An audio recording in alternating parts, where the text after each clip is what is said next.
I'm Emma and today I'll be showing you the components of the Piper kit. Okay, so there is a Raspberry Pi 3B with an SD card with all the Piper kit software already on it. A rechargeable battery with a charging cable, a 9-inch screen with a speaker built in it, a box to store all the components in, a large breadboard which I have built into this box, 2 small breadboards, 25 jumper wires, 5 different coloured buttons, 5 different coloured LEDs,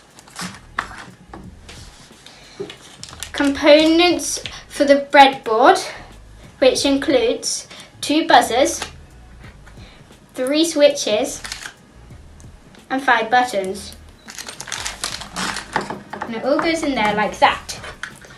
It also includes a mouse, and it all goes neatly into here like so. Thanks for watching, and don't forget to go to okdo.com for more videos.